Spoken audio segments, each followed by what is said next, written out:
But if you're going to be in a major regional war anyway on two fronts, I believe that Netanyahu thinks there's no way I'm going to let this moment pass. If my planes are in the air, if our young men and women are on the ground fighting for our survival, then we're going to also go take out the very people that are deciding to do this, funding this, arming, planning, training. We're going to go cut off the head of the snake, and that's the leadership and the nuclear program in Iran.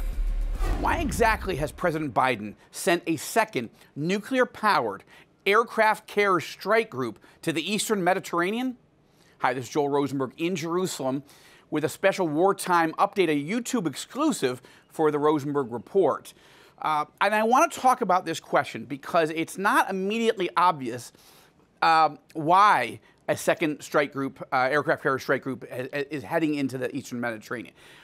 The stated reason is that Biden and his senior war council, the National Security Council, wants to send a message, right, to Iranian leaders and to Hezbollah leaders in Lebanon: don't escalate, right? But what if they do? Okay, I mean, let's be clear. Those aircraft carrier strike groups are not preparing for an American attack on Gaza, on Hamas. That's an Israeli mission. And it's hard actually to imagine at the moment a situation in which the United States attacks Hezbollah in Lebanon. Is that why Biden is sending those aircraft carriers? Because if Iran orders Hassan Nasrallah, the commander of Hezbollah in Lebanon, to start shooting much more powerful missiles and precision-guided munitions at Israel from the north, is Biden really going to go attack or join Israel in attack to wipe out Hezbollah as we simultaneously try to wipe out Hamas? I don't think so. And it's possible. It may be that they are trying to, again, I mean, the stated reason is they just want to send a message. But what Iran and Nasrallah have to calculate is, what's the message? Like who cares? Biden's weak. Putin didn't hesitate to go into Ukraine, right? The Taliban didn't hesitate to take over Afghanistan. Hamas didn't hesitate to go into slaughtering people in southern Israel. So who cares about aircraft carrier strike groups? I want you to think about another possible scenario that's cooking right now. Now, let's remember that President Biden describes himself as a Zionist. What is a Zionist? I mean, it's a dirty word for many people, but it's not a dirty word. It comes from the Bible. Right behind me is Mount Zion, right? This is Jerusalem, and Mount Zion literally and symbolically in the Bible represents the city of Jerusalem and by definition, the nation of Israel. Okay, so President Biden calls himself, and has for decades, a proud Zionist, okay, which means he believes in the biblical and moral and ethical right for Israel, for Jews to resettle and rebuild the ancient homeland here in Israel, right? Okay, that's true about Biden, but I would say he's somewhat bipolar on his Middle East policy. What I mean by that is, on the one hand, he was trying to give $6 billion to the Iranian regime. Now, the money hasn't transferred yet. It's in an account. The Iranians can draw down on it, but they haven't yet. And now, because of this attack, Biden is reconsidering whether he's going to let the Iranians have that money. But a few weeks ago, he wanted to give Iran $6 billion. Okay, $6 billion to the worst terrorist regime in the region. The funder, the trainer, the arms provider for all of these terrorist groups, starting with Hamas, also Hezbollah, and the Houthis in Yemen. Okay, so on the one hand, Biden doesn't seem to get how dangerous Iran is and is willing to give them billions and billions. You'll recall that in the previous Obama-Biden administration, they gave about $150 billion in cash to the Iranian regime. Like, as though that was going to somehow cause Iran to stop doing terrorism. It didn't do that. Or stop pursuing advanced nuclear technology to get them ready to build nuclear weapons. It didn't stop that either. And yet Biden seems convinced that if you beg, cajole, have enough cappuccinos, I don't know what, and give a lot of money to the Iranian regime, the terror masters in Tehran, that somehow they'll be nicer. That's one part of his thinking about the Middle East. But the second part, the truth is, President Biden actually genuinely loves Israel. And I believe that this attack has brought his sort of pro-Israel, sort of passion for Zionism and Israel's right to exist, Israel's right to defend itself and have a close U.S. Israeli alliance. It's brought that up to the fore. And that's a good thing. It conflicts with our understanding of how Biden is so weak. So we have these two different parts of his personality, but we're watching Biden send these 2 aircraft carrier strike groups to the Eastern Mediterranean. We're watching large cargo planes come from the United States bringing ammunition and arms to Israel for resupply. We're seeing President Biden on the phone with Prime Minister Netanyahu every day or every other day over the last couple weeks now, okay? Even though President Biden hasn't even invited him formally to come to the White House. There's no date set, but he might come to the region in the next few days. And he might be coming to meet with Netanyahu. We'll see. But here's where I'm going with this. I'm increasingly thinking that what Netanyahu is saying to Biden on these phone calls isn't what we're hearing in the news. Presumably, Netanyahu is filling in and just updating Biden on all the drama here. And I'm sure that's partly true. I'm just saying that, Biden has a lot of advisors around him that can get updated. He doesn't need the prime minister. But what I think could be actually happening is that Netanyahu is talking to Biden.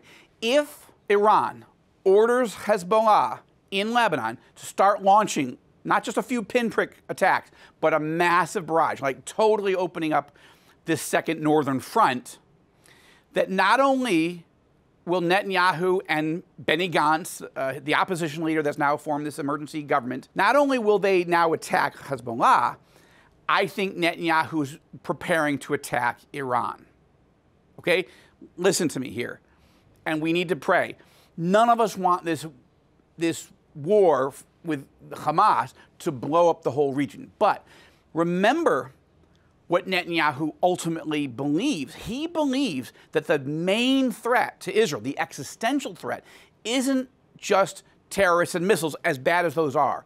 The existential threat, the threat that could literally wipe Israel off the map, comes from the nuclear weapons program and the ballistic missile program in Iran. And look, when I met with Prime Minister Netanyahu when he was out of office, that conversation was off the record, so I have to be careful. But let me just tell you, as I reported at the time, he looked to me tanned, rested, and ready. He was supremely confident that when he ran again, he would be reelected, which he was. And it was pretty clear to me and everyone else in the room that the #1 reason he wanted to come back was to make sure that the Iranian nuclear and terror threat was dealt with forever. Okay? Now, on the record, just weeks before Prime Minister Netanyahu, newly elected, appointed a man named Tzachi Hanegbi to be his national security advisor, Tzachi Hanegbi was on this program. Okay, this was last fall. And I want to show you a clip of what Tzachi Hanegbi said when I asked him about Netanyahu coming back to power and dealing with Iran. Take a look.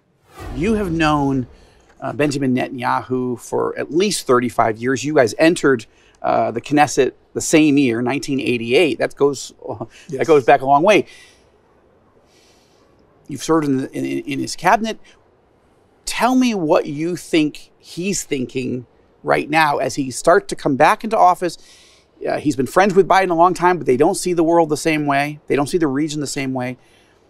Help evangelical viewers understand what Netanyahu's thinking right now. Netanyahu came back to office, I think, mainly because of his recognition that time has come for a decision, that it's going to be probably one of the most radical decisions ever made, or profound decision ever made by an Israeli leader, and he's ready to be the one making the decision. The decision to do what?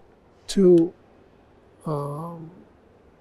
go forward with the military action against the Iranian facilities. So just to be clear, you think that it's more likely than ever that Netanyahu feels that we've crossed a point of no return, that a military strike is It's the only way? If and when Iran doesn't comply with the agreement, Iran goes forward with enriching uranium. Iran's and United States and the 5 permanent members of the UN Security Council do not reach a longer and stronger agreement, if we will be left alone for the decision. We can decide to surrender. We can decide to live under a nuclear umbrella of a crazy regime. Netanyahu will not surrender. He will do whatever is necessary. I'm convinced. I spoke to him many times about it. This is what's going to happen. I cannot tell you when because there are so many components in this equation, but not later than it's the last second of doing it. And you think that Netanyahu is actively calculating when and if that's actually going to have to happen?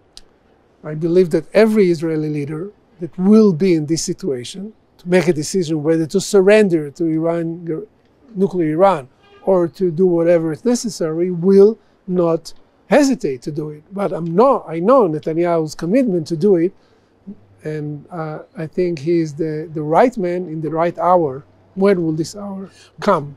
But you also think that, unlike Lapid or Bennett or anybody else, that or even Olmert in his day, do you think that that moment is approaching much faster than ever before? It is approaching. I can't tell you, predict the future. No, but if the American administration, whether Biden or whoever, will tell Iran, look, we tried to reach an agreement. It's not working. You're stalling. You're playing with us. You're manipulating. You should know that we will not allow you to go forward. We will use our force to prevent it. It will change things. But I doubt it's going to be the scenario. Okay, so what did you just see? You just saw the man who became Prime Minister Netanyahu's national security advisor telling us on the record right before he took the job that Netanyahu is specifically coming back to office to deal with Iran, to neutralize Iran, and that he's ready. If Biden won't do it, if the world won't find a way to neutralize the Iran nuclear threat, then Netanyahu is prepared to order a massive set of airstrikes to neutralize the Iranian threat. So, again, follow my logic. If that's what Netanyahu came back to power to do, and remember, he was out of office and he could have gone off to make millions and millions, tens of millions of dollars. He's a pretty smart guy. He's got a lot of connections. He could be in the private sector making a fortune, writing his memoirs, giving speeches. But he came back to the rough and tumble, dog-eat-dog world of Israeli politics for a specific reason. 3 specific reasons, actually. 1, to neutralize the Iran nuclear threat. 2, to make peace with Saudi Arabia, the biggest peace treaty in the history of Israel, and changing the dynamic of the region forever. And 3, reform Israel's economy and keep getting it to be a high-tech, growing economy. And only 4th was judicial reform. Judicial reform started to overwhelm and eat up his whole agenda. But now, judicial reform's off the agenda. The crazies in the Netanyahu government, Itamar Ben-Gvir and even Bezalel Smotrich, those 2 have been effectively sidelined. He now has a national unity government. He's got national consensus that we're not doing judicial reform. He was just getting close to making a deal with Saudi Arabia. Now Iran has tried to blow that up. But here's where we're going with this. Now, as we get closer to the possibility of a second front opening, of Hezbollah launches, I think Netanyahu is telling Biden, listen, this is the moral moment. This is the moment. We're going to be at war on 2 fronts. We need to go take out the head of the snake. We need to cut it off. Now, that risks a major regional war. But if you're going to be in a major regional war anyway on 2 fronts, I believe that Netanyahu thinks there's no way I'm going to let this moment pass. If my planes are in the air, if our young men and women are on the ground fighting for our survival, then we're going to also go take out the very people that are deciding to do this, funding this, arming, planning, training. We're going to go cut off the head of the snake, and that's the leadership and the nuclear program in Iran. Now, I can't tell you that I have a source that says that. Nobody would say that. I'm talking about connecting the dots, and I want you to be praying. Because none of us want this thing to expand, but if it does, I think that's what Netanyahu is asking Biden. Technically, legally, morally, Netanyahu does not need President Biden's permission to go to war with Iran, okay? But Israel is a small country, and we cannot afford to tick off the #1 superpower in the world. Moreover, we need American arms, missiles, bullets, bombs to resupply because we're going through them at a rapid rate just with Hamas. If we now have to go to war with Hezbollah, it'll be even worse. So Netanyahu has this delicate dance, and he's got to work closely with President Biden and get Biden on board. Biden's position would be, I don't want you to go to war with Iran. I don't want you to go to war with Hezbollah. So I'm going to send these 2 aircraft carriers and show, I'm going to close the gap between you and me. There's no more daylight between Biden and Netanyahu. Biden is doing that because he does not want this war to widen. And I don't think Netanyahu wants it to happen either. Don't get me wrong. He's not itching to expand. Netanyahu has been wounded in combat. He's a very decorated combat veteran from the most elite and effective unit in the Israeli Defense Forces. His brother was a commander in that same unit, was killed in the Entebbe rescue. Netanyahu knows the price of losing a brother. He knows the price of watching his parents grieve almost inconsolably for years because of the loss of his brother. He himself has been wounded multiple times in combat on operations. He's not itching for a war, but if this war comes, I believe he wants to go all in and take care of it all at once. And the question is, what is Biden saying?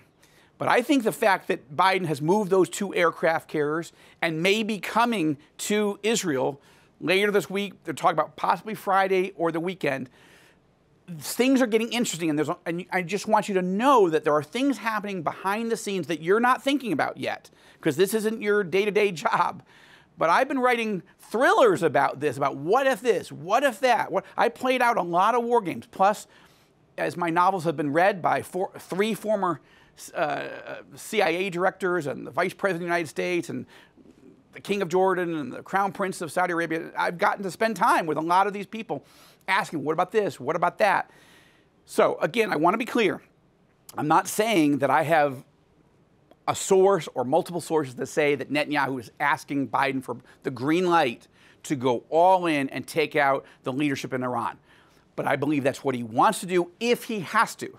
Only if he has to. Right? And so we need to be praying. I don't know how this is going to play out. But I live here, okay? I'm not Monday morning quarterbacking from Washington, D.C. I live in Jerusalem. Just before we taped this session, the sirens went off in Jerusalem. There were rockets inbound. We all went down to the bomb shelter. This has happened over and over again since this war started. As you saw on the Rosenberg Report, or you saw it on my Twitter account and Facebook and all, but you will see it Thursday night.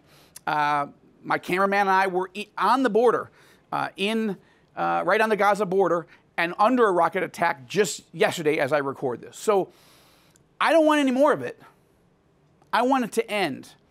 But I'm just trying to help you understand where this thing could be going. Israel has mobilized close to 400,000 soldiers. And they're not just on the Gaza border. They're also patrolling in the West Bank. That's getting more and more dangerous and more and more clashes. And a lot of them, tanks, are moving up towards the northern border. Just today, just moments before we started filming this, Israel announced that it was evacuating several dozen more communities and towns all up in the Israeli-Lebanon border. I want to close with this. I'm not trying to sell you a book. I'm trying to just explain some context. When I wrote The Jerusalem Assassin several years ago, 4 or 5 years ago, what was it about? It was about a Saudi leader who says, it's time for me to make peace with Israel, but I need an American president to broker the deal, right? And as that gets set into motion, what happens? Iran and all of its proxy forces move to try to blow up the deal, okay? Because the Iranian leadership cannot even imagine something worse than the Saudis making peace with Israel. It will change this region forever. And now they're playing the very cards I worried about in that book. And what was the next book after the Jerusalem assassin? How did it play out? A second Lebanon war, or a third, actually, where thousands and thousands of powerful missiles were coming in from Lebanon, pounding Israel. And of course, Marcus Reicher gets captured and taken deep behind enemy lines. This is my concern. These are my fears, but that's my sense. I met Netanyahu 23, almost 24 years ago. I've been watching him closely ever since. I've met with him multiple times. I know the team around him.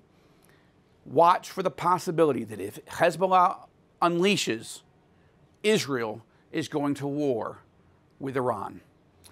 Let's be praying for God's will to be done, and that we would, even if we walk through the valley of the shadow of death, we will fear no evil. This is Joel Rosenberg in Jerusalem for the Rosenberg Report and this YouTube exclusive.